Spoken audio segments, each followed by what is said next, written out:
민주는 검은색 고급 세단에서 내렸다. 그의 값비싼 구두가 붉은 흙길에 닿았다. 그는 깊게 숨을 들이마셨다. 마른 풀과 어딘가에서 나오는 부엌 연기 냄새가 그를 잠시 멈추게 했다. 얼마나 오랫동안 이런 시골 마을에 돌아오지 않았을까? 아마도 20년 가까이 될 것이다.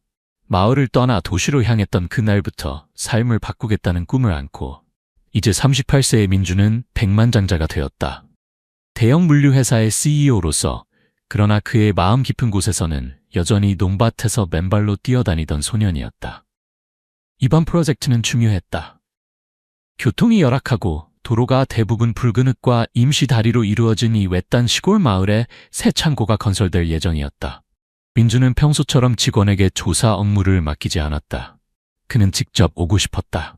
자신의 눈으로 이 땅을 보고 회사가 그곳에 자리를 잡기 전에 마을 사람들의 삶이 어떤지 이해하고 싶었다. 마을에서의 첫밤, 직원들이 임시로 빌린 집에 모여 누군가 아침에 시장에 가서 음식을 사와 직접 요리하자고 제안했다. 민주는 미소를 지으며 고개를 끄덕였지만 직원이 오토바이를 타려 할 때 그는 갑자기 손을 들어 제지했다. 내가 갈게요. 그가 단호하게 말했다. 모두가 평소 정장 차림의 우아한 사장이 이제 소매를 걷어붙이고 고급 가죽 구두를 간단한 슬리퍼로 바꾼 모습에 놀라며 쳐다보았다. 시골 공기를 다시 한번 마시며 걷고 싶어요. 시장으로 이어지는 좁은 길은 구불구불했고 양옆으로는 푸르른 논과 함석 지붕이 있는 낮은 집들이 있었다. 닭 울음소리와 어디선가 들려오는 아이들의 소리가 민준의 마음을 이상하게 가볍게 만들었다.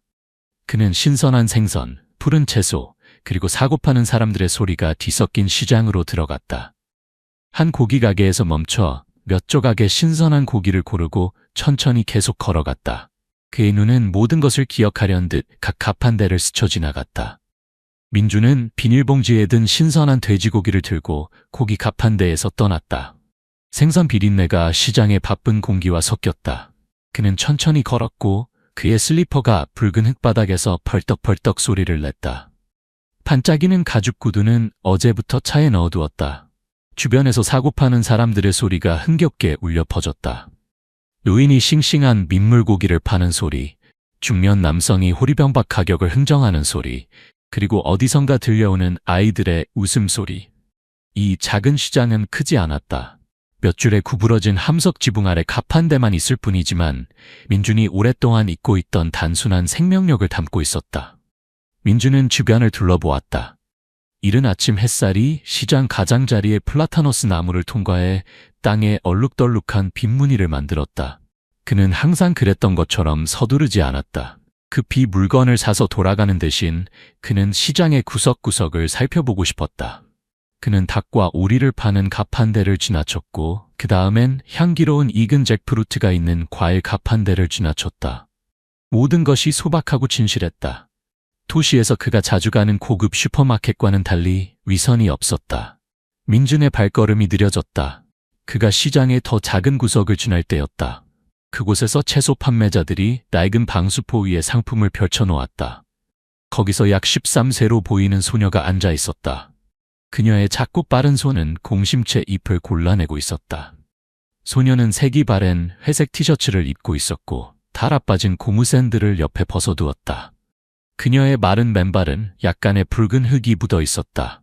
그녀 앞에는 푸른 공심채 묶음, 자주색 고구마, 그리고 붉은 고추 바구니가 낡은 방수포 위에 깔끔하게 정리되어 있었다. 소녀는 누군가 멈춰서는 것을 보고 고개를 들었다. 맑은 눈에는 제 나이보다 일찍 성장해야 했던 아이의 약간의 피로가 비쳤다. 채소는 집에서 키운 거예요. 깨끗해요. 삼촌, 사주세요. 소녀의 목소리는 이상하게 쉰 목소리였다. 마치 오랫동안 감기에 걸려 낫지 않은 것처럼. 민주는 움직이지 않았다. 그 목소리가 그를 놀라게 했다. 마치 과거에서 돌아온 소리처럼 그가 깊이 묻어두었다고 생각했던 기억을 불러일으켰다. 그는 소녀를 자세히 살펴보았다.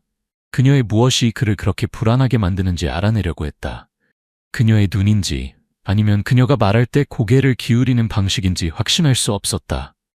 하지만 뭔가 매우 친숙하고 가까운 것이 있었다. 묶음당 얼마니? 민준이 방수포 앞에 쪼그리고 앉으며 물었다. 채소를 고르는 척하며 소녀를 더 관찰할 시간을 벌었다.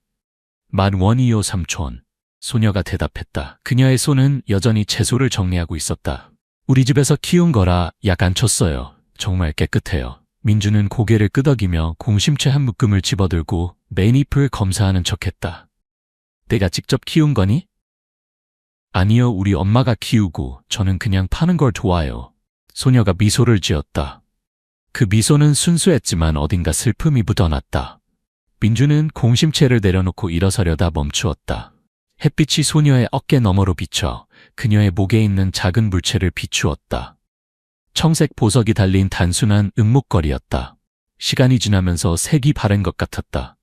그의 심장이 빠르게 뛰기 시작했다. 그 목걸이는 누나의 것과 똑같았다. 그는 어머니가 언니의 15살 생일에 설날 시장에서 그것을 샀던 것을 선명하게 기억했다. 언니는 그것을 항상 착용했다. 심지어 그 운명의 날에도.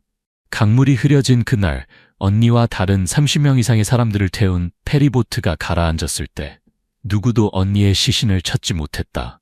그의 가족은 수년간 고통 속에 살았고 언니가 영원히 떠났다고 믿었다. 이름이 뭐니? 민준이 물었다. 그의 목소리가 떨렸지만 침착함을 유지하려 했다. 수아예요. 소녀가 대답했다. 그녀의 눈은 여전히 손에 있는 채소에 집중되어 있었다. 이 목걸이는 어디서 났니? 그는 참지 못하고 수아의 목걸이를 가리켰다.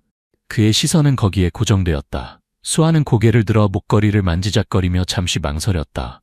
엄마가 주셨어요. 수아의 말은 민준의 가슴에 칼을 꽂는 것 같았다. 소녀의 어머니? 그럴 리가 없다. 언니 소라는 20년 전에 사망했다. 만약 살아있다면 지금쯤 40세일 것이다. 13세 소녀와 어떤 관계가 있을 수 있을까? 아마도 목걸이는 단지 우연의 일치일 것이다. 비슷하게 생긴 장신구일 뿐. 하지만 수아의 쉰 목소리와 그녀가 민준을 보는 방식, 모든 것이 그를 혼란스럽게 했다.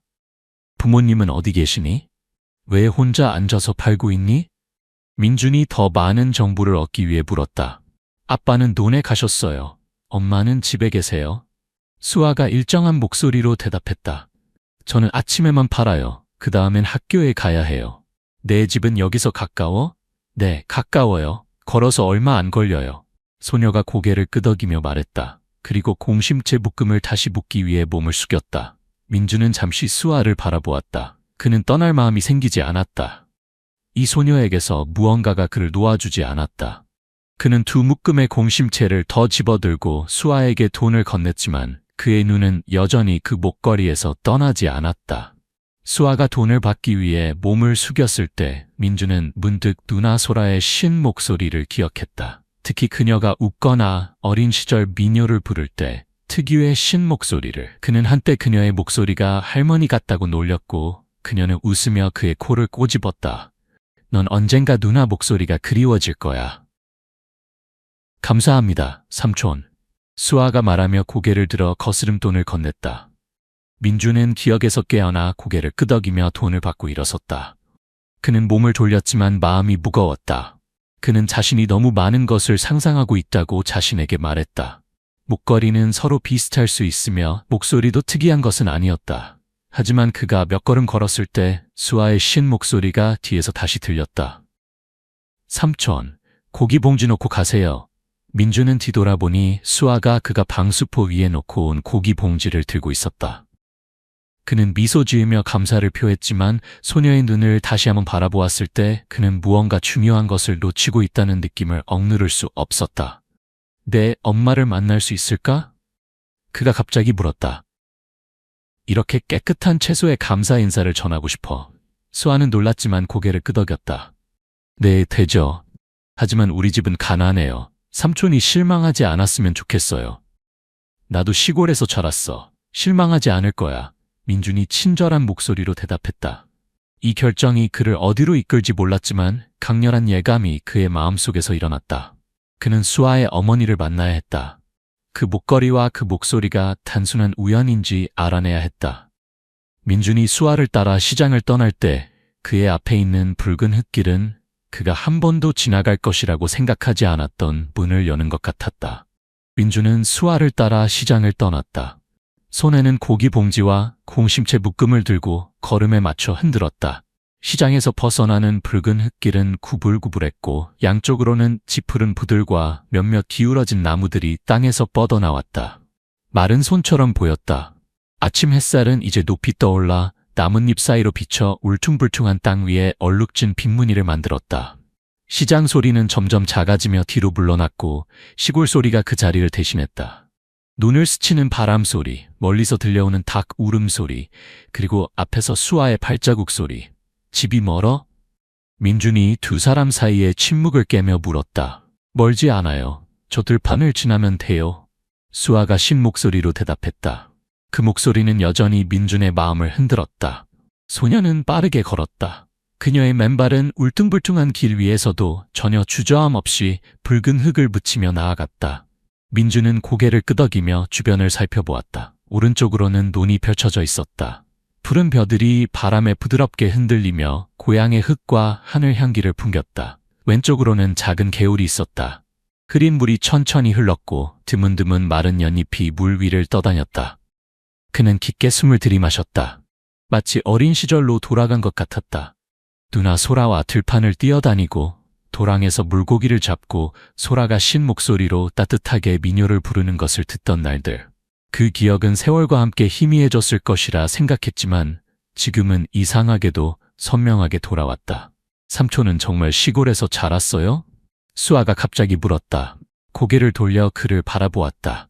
그래, 민준이 미소를 지었다. 그의 눈빛에는 약간의 향수가 깃들었다. 옛날에 나도 들판에 나가고 너처럼 시장에서 채소를 팔았어. 하지만 지금은 도시에 살고 시골에는 거의 오지 않아. 도시는 재미있어요? 수아의 눈이 호기심으로 반짝였다. 재밌기는 하지만 매우 바빠. 여기처럼 여유롭지 않아. 민준이 침착한 목소리로 답했다. 그는 수아를 바라보며 그녀에게서 자신이 한때 가졌던 순수함을 보았다. 도시 생활이 그를 돈과 명예의 소용돌이 속으로 끌어들이기 전의 순수함. 길은 점점 좁아져 작은 대나무 다리로 이어졌다. 다리는 개울 위에 놓여 있었다. 짧고 몇몇 대나무는 썩어 발걸음마다 삐걱거렸다. 수아는 고양이처럼 가볍게 건넜고 민준은 더 조심스럽게 따라갔다. 손으로 흔들리는 난간을 잡았다. 이 다리는 오래됐구나. 그가 물었다. 네, 제가 어렸을 때부터 있었어요. 비 오는 계절에는 물이 불어나서 여기를 건너는 게 위험해요. 수아가 평온한 목소리로 대답했다.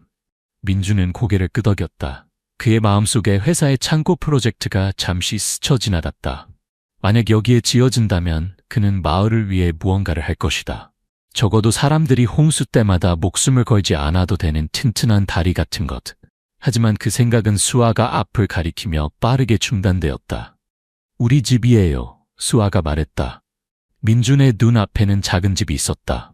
함석 지붕과 금이 간 흙벽이 질퍽한 마당 한가운데 자리 잡고 있었다. 집 처마 아래에는 몇 그루의 바나나 나무가 자라고 있었다.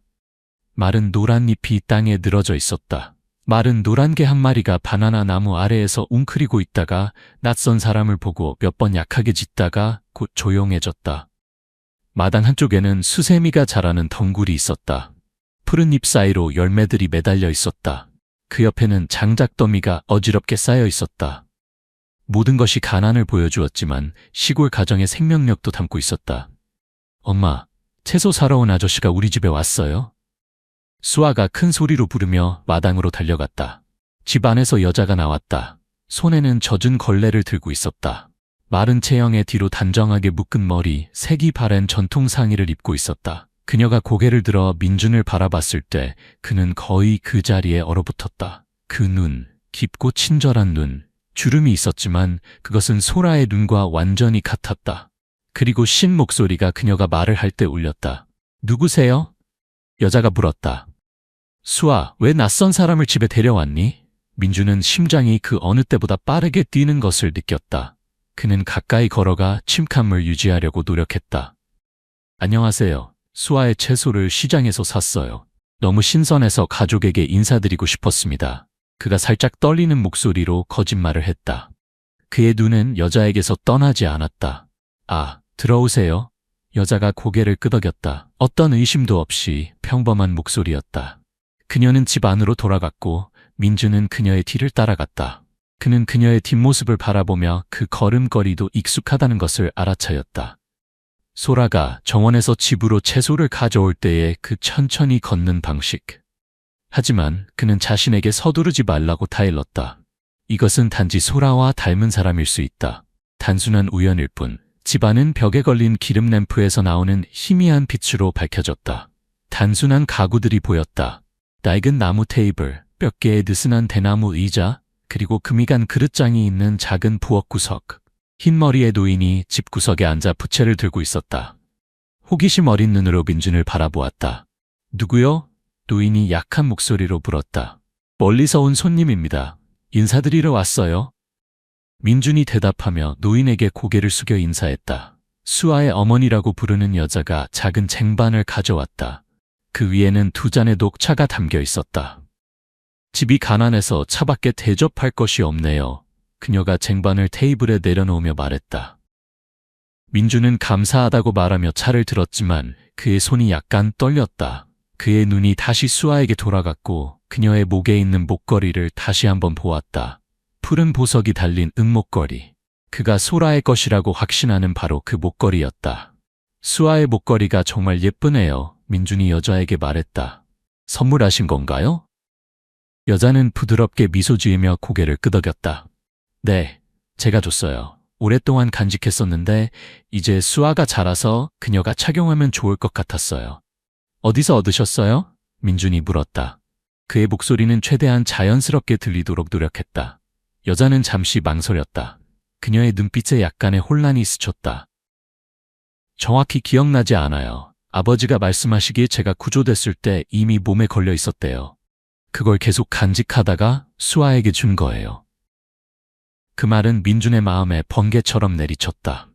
그는 수아를 흘끗 보며 소녀의 목에 있는 목걸이를 다시 한번 바라본 후 노인에게 시선을 돌렸다. 구조라는 말씀은 무슨 뜻인가요? 그가 물었다. 노인은 고개를 끄덕이며 약한 목소리로 이야기하기 시작했다.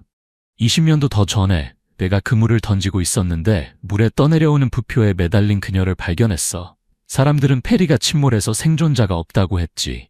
하지만 그녀는 살아있었어. 데려와서 키웠지. 이름을 지은은으로 지어줬어. 민준은 머리가 어지러웠다. 20년 전 강에서 페리 침몰 사고.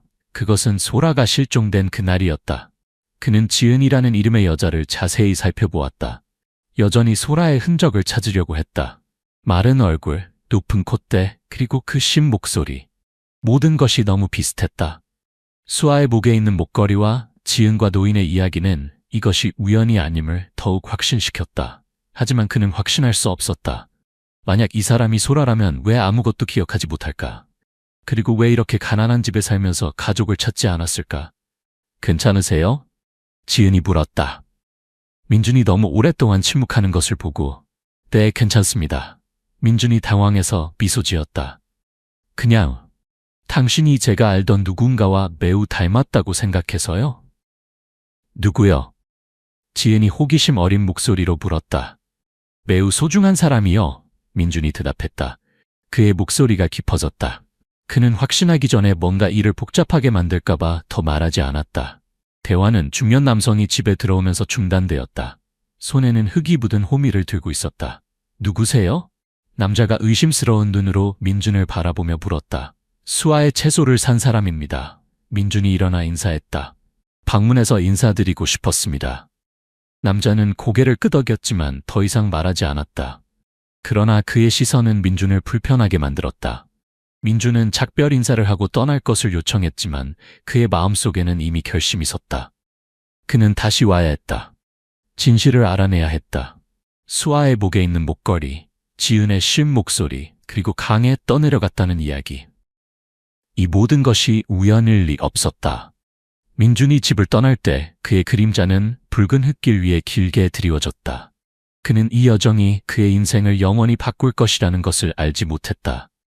민준은 작은 집에서 걸어 나왔다. 그의 그림자는 이미 오후를 향해 기울어가는 햇살 아래 붉은 흙길 위에 길게 드리워졌다. 지은의 마당에서 개 짖는 소리가 몇 번 약하게 들렸다가 사라졌고 그 자리에 들판을 스치는 바람 소리와 촉촉한 흙냄새가 코를 스쳤다. 그의 손에는 여전히 고기 봉지와 공심채가 들려 있었지만 지금 그의 마음에는 아무런 의미가 없었다. 그의 머릿속은 질문들, 이미지들, 그리고 오랫동안 묻어두었다고 생각했던 기억들로 가득 찼다. 그는 직원들이 묵고 있는 임대집으로 향하는 구불구불한 길을 천천히 걸었다. 붉은 흙 위에서 그의 슬리퍼는 펄떡펄떡 소리를 냈다. 각 발걸음은 복잡한 생각들로 인해 더 무거워지는 것 같았다.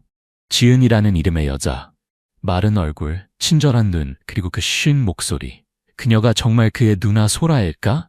수아의 목에 걸린 푸른 보석의 은목걸이. 이제는 지은이 구조된 날부터 그녀와 함께 했다고 하는 바로 그 물건. 20년 전 끔찍한 페리 침몰 사고는 소라를 빼앗아갔다.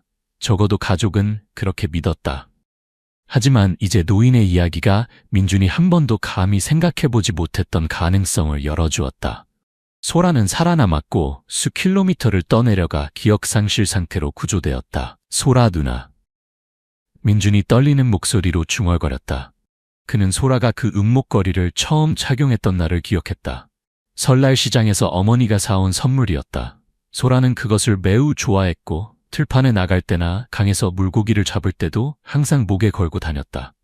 만약 누나가 살아있다면 왜 우리에게 돌아오지 않았을까? 그는 스스로에게 물었다.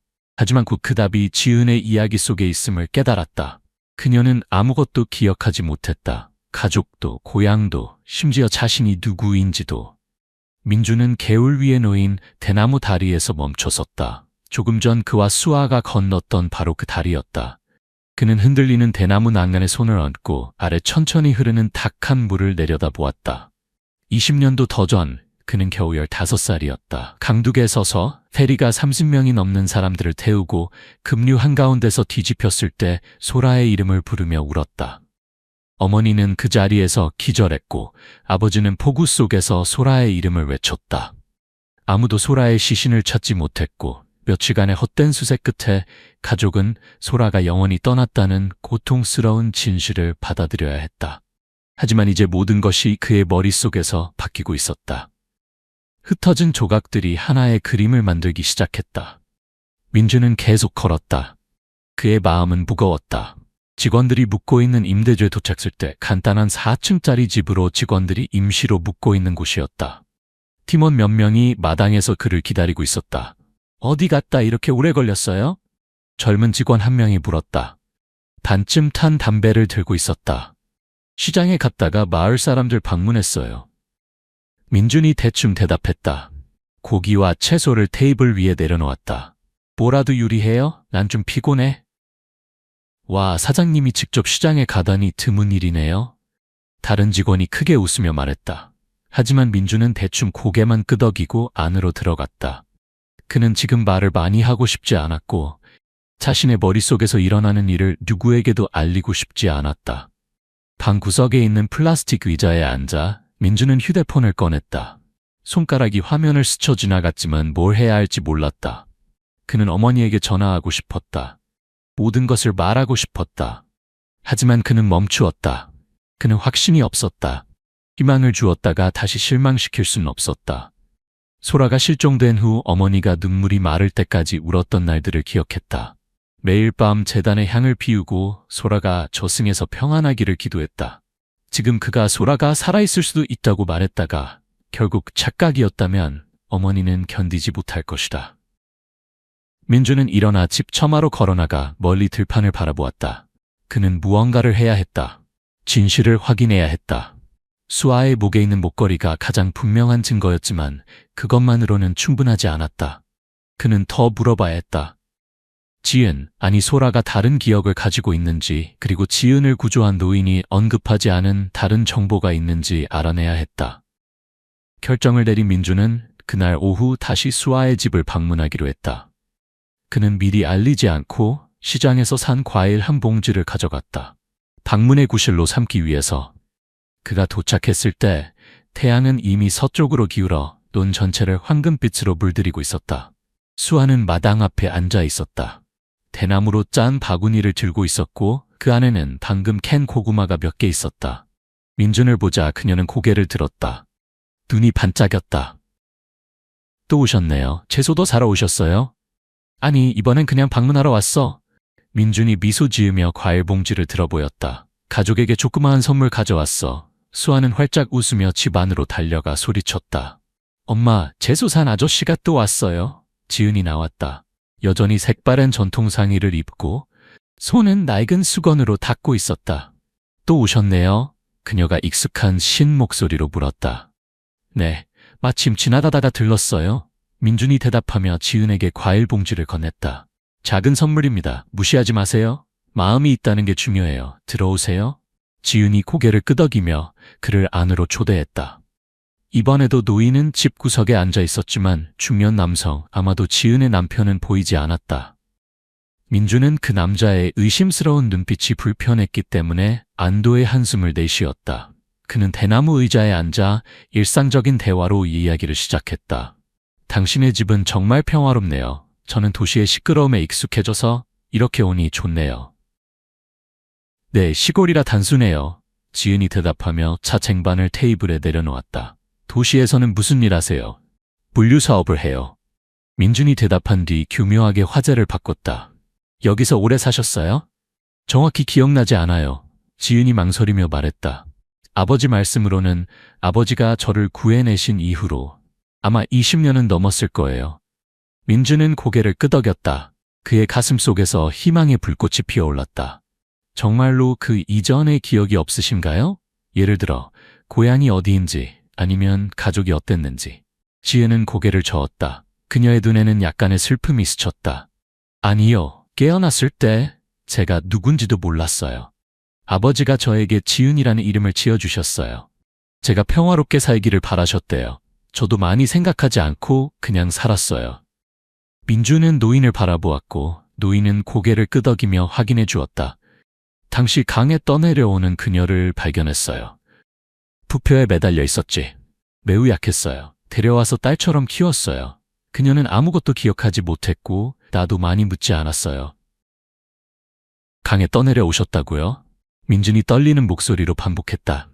페리에 대해 기억나는 건 없으신가요? 아니면 떠내려가기 전에 무슨 일이 있었는지? 지은은 눈썹을 찌푸리며 기억을 더듬는 것처럼 보였지만 결국 고개를 저었다. 아니요. 가끔 물과 자신이 숨을 쉴 수 없는 꿈을 꿔요. 하지만 깨어나면 뭔지 모르겠어요. 민주는 침묵했다. 그의 마음이 조여들었다. 물에 대한 꿈. 그것이 페리 침몰에서 살아남은 기억의 잔재일까? 그는 더 물어보고 싶었지만 지은을 놀라게 할까봐 걱정되었다. 그는 수아에게로 눈을 돌렸다. 목소리를 부드럽게 유지하려고 노력하며 내 목걸이는 엄마가 언제 줬니? 하고 물었다. 10살 때요? 수아가 대답하며 목걸이를 만졌다. 엄마가 주시면서 예쁘게 착용하라고 하셨어요. 구조되셨을 때부터 그걸 갖고 계셨어요? 민준이 지은에게 물었다. 네, 제 몸에 있었어요. 지은이 고개를 끄덕였다. 어디서 왔는지 모르지만 예뻐서 간직했고 나중에 수아에게 줬어요. 민준은 고개를 끄덕였다. 그의 확신은 더욱 강해졌다. 지은은 목걸이가 중요하다는 것을 몰랐다. 단지 희미한 과거의 유물로 본능적인 애착으로 간직했던 것이다. 그는 과거의 유물을 가져와서 시험해보고 싶었다. 가족 사진 같은 것. 하지만 그는 준비가 되어 있지 않았다. 그는 일어나 지은과 노인에게 감사를 표하고 다시 방문하겠다는 약속과 함께 떠났다. 집을 나서면서 그는 멀리 강을 바라보았다. 소라 누나, 만약 당신이라면 기억하게 할 방법을 찾을 거예요. 그는 중얼거렸다. 임대집 현관에 서 있는 민준. 희미한 달빛이 저 멀리 눈에 드리워졌다. 밤의 고요함 속에서 곤충들의 울음소리가 울려 퍼졌다. 그는 방금 수아의 집에서 돌아왔다. 지은과 노인의 이야기가 그의 머릿속에서 끊임없이 메아리 쳤다. 물에 대한 꿈, 수아의 목에 있는 은목걸이, 그리고 강에 떠내려갔다는 이야기. 이 모든 것이 그에게 지은이 소라일 수 있다는 확신을 주었다. 20년 넘게 가족이 애도했던 바로 그 누나. 하지만 그 희망은 모호한 두려움, 불안감과 함께 왔다. 그는 잠을 이룰 수 없었다. 그는 집으로 들어가 직원들이 남겨둔 찬차 한 잔을 들고 낡은 플라스틱 의자에 앉았다. 그의 머릿속은 혼란스러웠다. 그는 더 명확한 증거가 필요했다. 만약 지은이 정말 소라라면 그녀의 기억을 깨울 수 있는 무언가. 그리고 그는 20년 전 그가 15살 소년이었을 때 소라와 함께 찍은 가족 사진을 생각해냈다. 하얀 한복을 입은 소라가 푸른 보석의 은목걸이를 착용하고 그의 어깨를 감싸고 있었다. 그 사진은 지금 도시에 있는 그의 아파트 서랍에 보관되어 있었다. 그것이 진실의 열쇠가 될 수 있었다. 하지만 사진을 가져오려면 당장 도시로 돌아가야 했다. 민주는 일어나 마당으로 나갔다. 고개를 들어 별이 빛나는 하늘을 바라보았다. 그는 휴대폰을 꺼내 어머니에게 전화할지 망설였다. 그는 그녀에게 전화하고 싶었다. 지은에 관한 모든 것, 목걸이에 관한 것, 그녀의 꿈에 관한 것을 말하고 싶었다.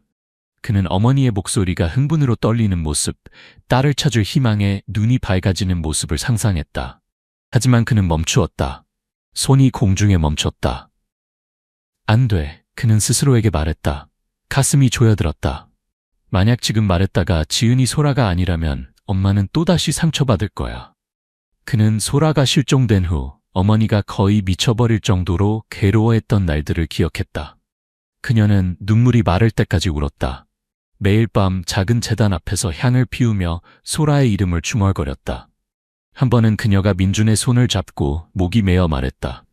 민준아, 만약 소라가 아직 살아있다면 엄마는 그 아이를 찾기 위해 목숨이라도 바꿀 거야. 하지만 희망은 점차 사라졌고 어머니는 결코 사라지지 않는 슬픔 속에서 계속 살았다. 만약 지금 그가 한 줄기 빛을 가져왔다가 착각으로 인해 그것을 다시 꺼버린다면 어머니가 그 충격을 견딜 수 있을지 확신할 수 없었다. 혼자 해야 해. 민주는 자신에게 말했다. 그의 눈에는 결의가 깃들었다. 확실해질 때까지 엄마에게 말하지 않을 거야. 결정을 내린 민주는 직원들에게 메시지를 보내 그가 없는 동안 계속해서 부지를 조사하라고 지시했다. 그리고 작은 가방에 몇 가지 물건을 챙겼다.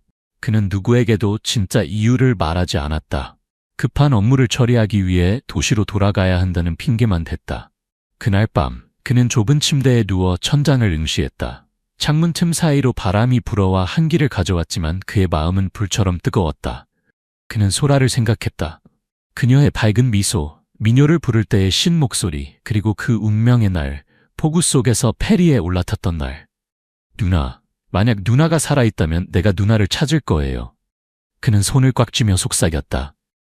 다음 날 아침, 민주는 차에 올라 3시간이 넘는 도시로의 여정을 시작했다. 울퉁불퉁한 국도, 유리창에 붙는 붉은 먼지, 하지만 그는 신경 쓰지 않았다. 여정 내내 그는 소라가 급류 속에서 부표에 매달려 떠내려가는 모습을 상상했다.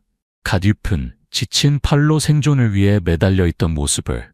그는 낯선 사람들 사이에서 깨어나 자신이 누구인지 기억하지 못했을 때 그녀가 얼마나 무서웠을지, 얼마나 외로웠을지 생각했다. 그의 눈에 눈물이 고였지만 그는 참았다. 핸들을 꽉 쥐며 기다려, 누나. 그는 자신에게 한 약속처럼 중얼거렸다. 도시 중심부에 있는 고급 아파트에 도착했을 때는 이미 늦은 오후였다. 민주는 불을 켜지도 않고 바로 들어가 침실로 향했다. 그는 서랍을 열었다. 그곳에는 가족 기념품들이 보관되어 있었다. 아버지의 몇 통의 편지, 어머니의 나무빗, 그리고 20년도 더 전에 찍은 가족 사진. 그는 사진을 들어 올렸다. 그의 손이 약간 떨렸다. 종이가 누렇게 변색된 사진에서 소라의 모습이 선명하게 보였다.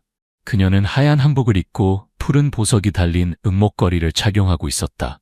한 팔로 민준의 어깨를 감싸고 있었다. 그녀의 미소는 봄 햇살처럼 환했다. 민주는 옆에 서 있었다. 헐렁한 셔츠를 입은 마른 소년이었다. 뒤에는 부모님이 다정하게 미소 짓고 있었다. 민주는 사진 속 소라의 얼굴을 부드럽게 어루만졌다. 그의 가슴이 조여들었다. 정말 누나인가요? 그는 속삭였다. 눈이 뜨거워졌다.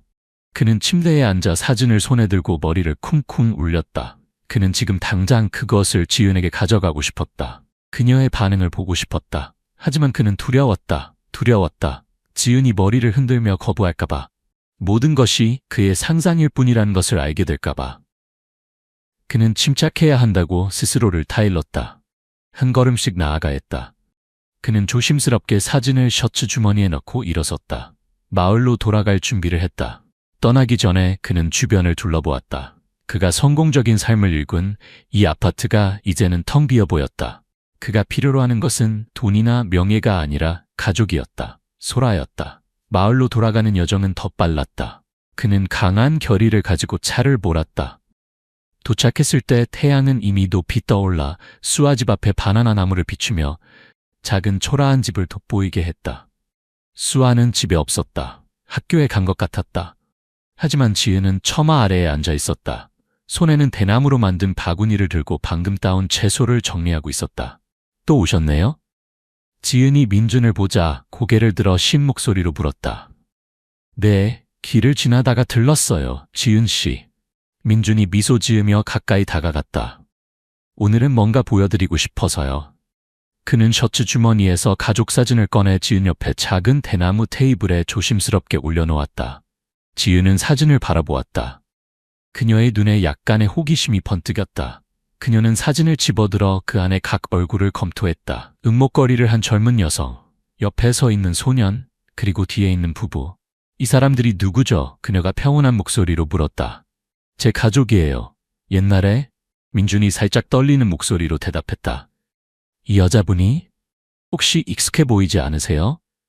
지은은 눈살을 찌푸리며 더 가까이 들여다보았지만 결국 고개를 저었다. 모르겠어요. 누군가와 닮았나 봐요. 하지만 기억나지 않아요. 민준은 실망했지만 포기하지 않았다.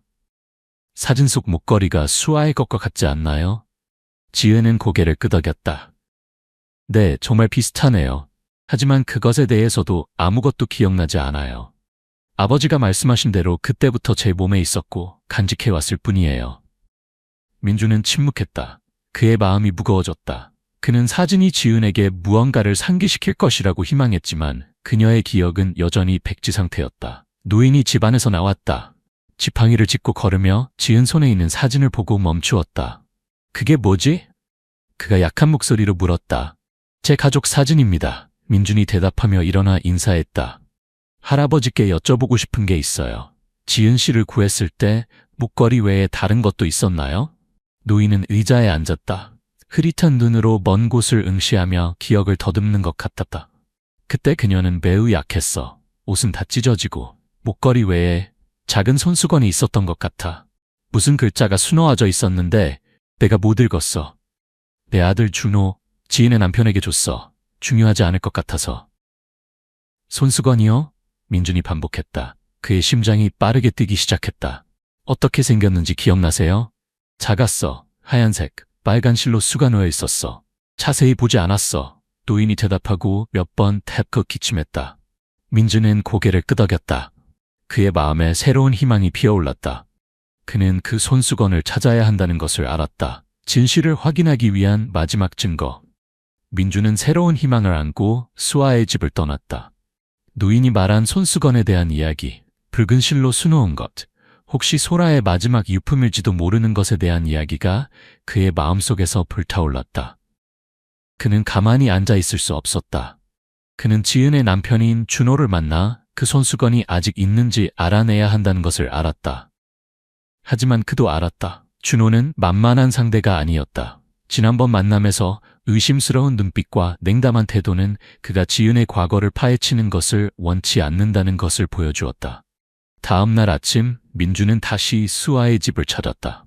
이번에는 가족 사진을 가져왔다.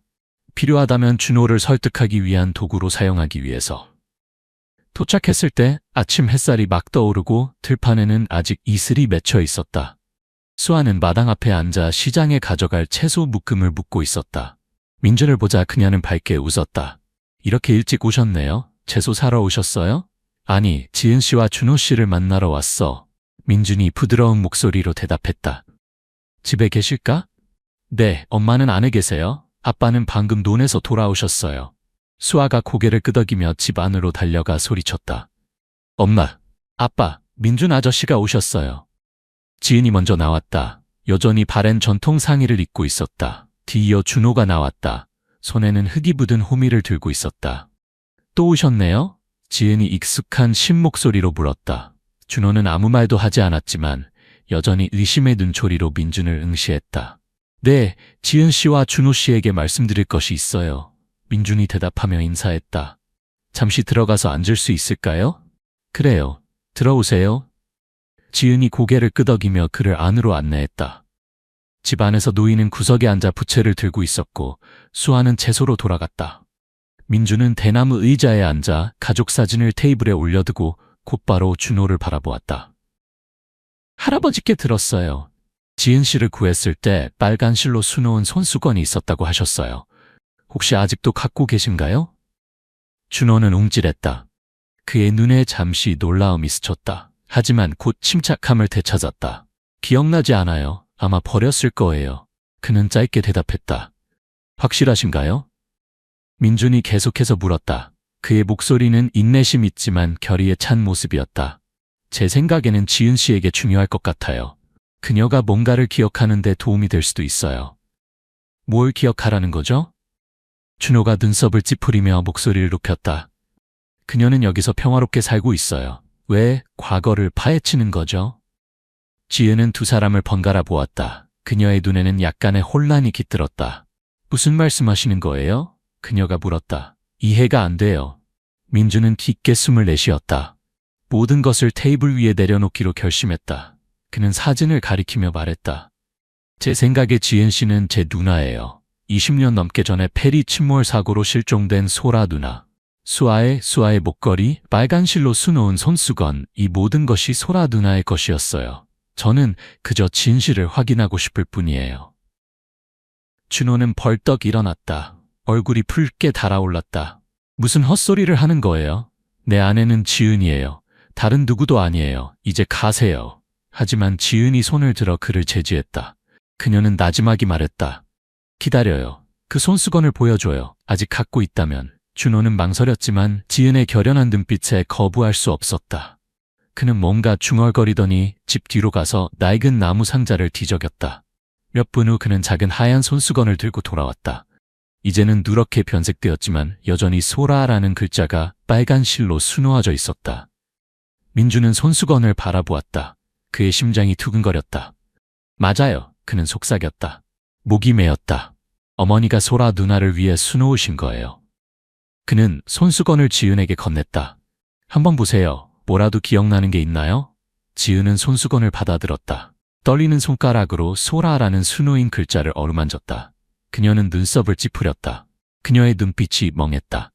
마치 깊은 기억 속을 파고드는 것처럼. 저는 모르겠어요. 그녀는 중얼거렸다. 하지만 갑자기 그녀는 머리를 움켜쥐었다. 그녀의 얼굴이 고통으로 일그러졌다. 마치 예상치 못한 통증이 엄습한 것처럼. 물이 보여요. 사람들이 소리치는 것도. 민주는 일어나 지은의 손을 잡았다. 누나, 기억나는 게 있으면 말해봐요. 지은은 빠르게 숨을 내쉬었다. 눈을 꼭 감았다. 저는 수영하고 있었어요. 물살이 너무 강했어요. 누군가 소라라고 부르는 소리가 들렸어요. 뭔가를 붙잡으라고요? 그녀는 눈을 떠 민준을 바라보았다. 그녀의 목소리가 떨렸다. 누가 소라예요? 민주는 목이 베어 눈물이 흘렀다. 그건 누나예요. 누나가 소라예요. 누나는 제 누나고 저는 민준, 누나의 동생이에요. 그는 사진을 가리켰다. 여기 누나예요. 여기 제가 있고 여기 우리 부모님이에요. 누나, 정말 기억이 나지 않아요? 지은은 사진을 바라보았다. 그리고 손수건도. 그녀의 눈빛이 서서히 변했다. 흐릿한 기억이 안개 사이로 빛이 스며들듯 그녀의 머릿속에 떠올랐다. 민준? 그녀는 중얼거렸다. 그녀의 신 목소리가 떨렸다. 저는 강둑에 서서 우는 소년을 기억해요. 내 이름을 부르던. 그녀는 얼굴을 감쌌다. 눈물이 뺨을 타고 흘러내렸다. 기억이 나요. 저는 소라예요. 민주는 지은 앞에 무릎을 꿇고 그녀를 꽉 안았다. 흐느끼며 말했다. 누나, 소라 누나. 누나는 살아있었어요. 저는 몇 년 동안이나 누나를 찾았어요. 지은, 이제는 소라도 울면서 민준을 꼭 안았다. 하지만 그녀의 눈빛에는 여전히 약간의 혼란이 있었다. 다 기억나진 않아요. 하지만 내가 알아요. 당신은 민준? 내 동생이에요. 준호는 거기 서 있었다. 그의 얼굴은 창백했지만 아무 말도 하지 않았다. 노인은 눈앞의 광경을 바라보았다. 그의 흐릿한 눈에 눈물이 고였다. 수아는 안으로 달려와 어리둥절한 표정으로 서 있었다. 엄마, 왜 그래요? 민준 아저씨는 누구예요? 지은은 눈물을 닦아내며 수아를 바라보았다. 이분은 내 외삼촌이야. 엄마의 동생이란다. 민주는 지은에게서 물러나 준호를 바라보았다. 당신은 오래전부터 진실을 알고 있었죠. 안 그런가요? 손수건 때문에. 준호는 깊은 한숨을 내쉬었다. 그의 목소리가 가라앉았다. 손수건에 수놓인 글자를 봤어요. 그녀에게 가족이 있다고 짐작했죠. 하지만 그녀는 아무것도 기억하지 못했어요. 그녀를 잃고 싶지 않았어요. 아무에게도 말하지 않고 손수건을 간직했어요. 민주는 고개를 끄덕였다. 그는 비난하지 않았다. 그는 준호가 단지 지은을, 아니 소라를 보호하고 자신의 작은 가족을 지키고 싶었을 뿐이라는 것을 이해했다. 하지만 이제 진실이 밝혀졌고 그는 누나가 계속해서 과거의 그림자 속에서 살게 할 수 없었다. 소라 누나, 제가 누나를 어머니께 데려다 드릴게요. 어머니는 20년 넘게 누나를 기다리셨어요. 그는 확신에 찬 목소리로 말했다. 지혜는 민준을 바라보았다. 그리고 준호와 수아를 바라보았다. 그녀의 눈에는 기쁨과 슬픔이 섞여 있었다. 저는 어떻게 해야 할지 모르겠어요. 여기가 제 집이지만 만약 당신 말이 사실이라면 어머니를 보고 싶어요. 선택할 필요 없어요. 민준이 대답했다. 저는 누나의 가족 전체를 데려갈 거예요. 준호 씨, 수아, 모두 이제 제 가족이에요. 준호는 잠시 침묵했지만 결국 운명에 수긍하듯 고개를 끄덕였다. 만약 그녀가 원한다면 방해하지 않을게요. 하지만 저는 도시 생활에 익숙하지 않아요. 단지 그녀가 행복했으면 좋겠어요. 한번 해보죠. 민주는 미소를 지었다. 편하지 않으시면 언제든지 여기로 돌아오실 수 있어요. 저는 단지 누나가 어머니를 만났으면 하고 수아도 할머니를 알게 되었으면 해요. 지혜는 눈물을 닦으며 수아를 꽉 껴안았다. 들었지? 엄마가 너를 데려가서 할머니를 만나게 해줄게. 너는 할머니를 좋아할 거야. 수아는 고개를 끄덕였다. 아직 어리둥절했지만 그녀의 순수한 미소가 분위기를 밝게 만들었다. 노인은 구석에 앉아 부드럽게 기침했다. 약한 목소리로 말했다. 그냥 가. 난 늙었어. 여기 있을 수 있어. 하지만 날 보러 오는 걸 잊지 마. 할아버지를 혼자 두지 않을 거예요. 민준이 대답했다. 할아버지도 제 가족이에요. 제가 돌볼게요. 다음날 아침, 민준은 지은, 이제는 소라, 준호, 그리고 수아를 도시로 데려갈 준비를 했다.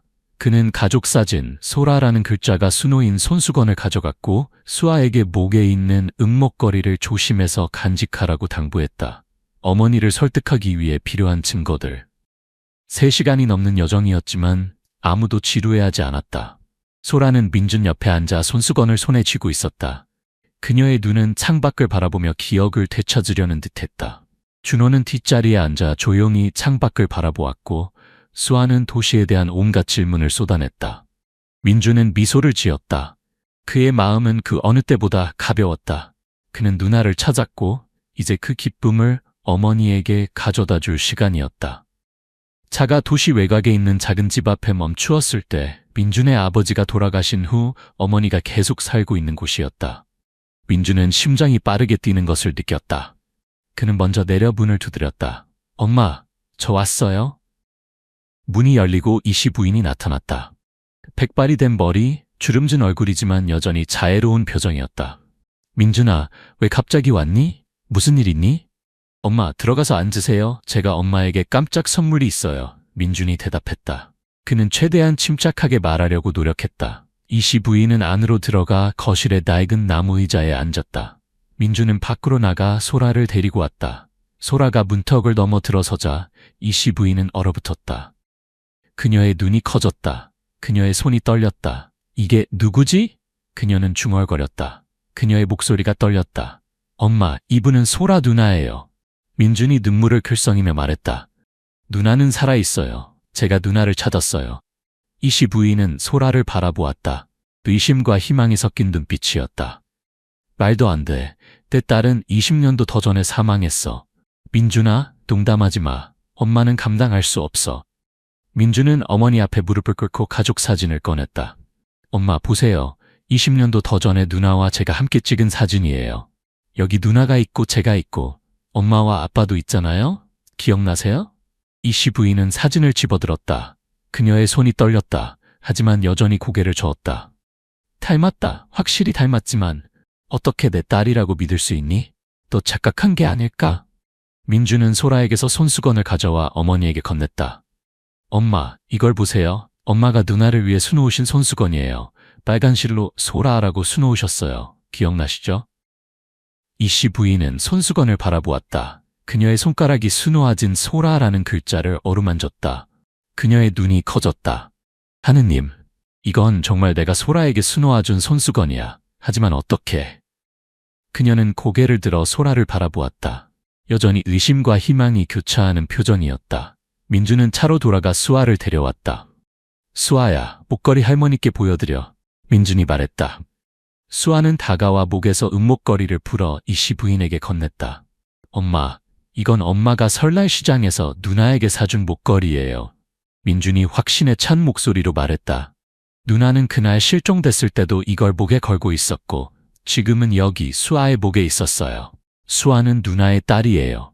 이씨 부인은 목걸이를 들어 푸른 보석을 살펴보았다. 그리고 다시 소라와 수아를 바라보았다. 기억이 홍수처럼 밀려왔다.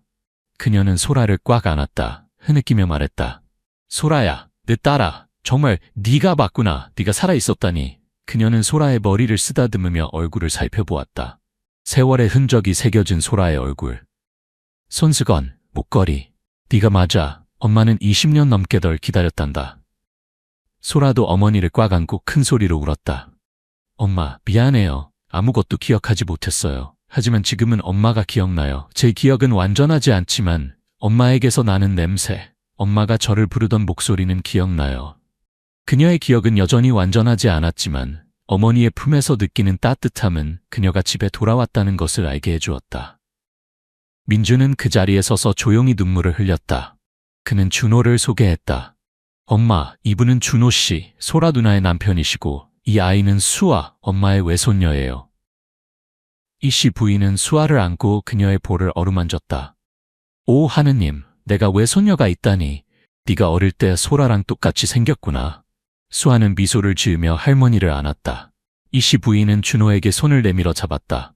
고맙습니다. 소라를 돌봐주셔서. 당신은 이제 내 사위예요. 준호는 깊이 인사하며 대답했다. 저는 그녀가 평화롭게 살기만을 바랐습니다. 그녀에게 가족이 있는지 몰랐어요. 그날 오후 작은 집은 웃음과 눈물로 가득 찼다. 이씨 부인은 손수건과 목걸이를 들고 소라가 실종된 후의 날들에 대해 이야기했다. 소라는 주의 깊게 들었다. 그녀의 기억이 조금씩 돌아왔다. 엄마의 목소리, 시골 부엌의 연기 냄새, 어린 시절 민준의 미소. 민준은 옆에 앉아 가족의 재회를 지켜보았다. 그의 마음은 천근의 무게를 내려놓은 듯했다. 며칠 후 민준은 소라, 준호, 수아가 도시에 남도록 설득했다. 그는 어머니 집 근처에 작은 집을 임대했다. 가족이 새 생활을 시작하기에 충분히 편안했다. 준호는 서서히 도시 생활에 적응했다. 민준의 회사에서 일자리를 찾았다.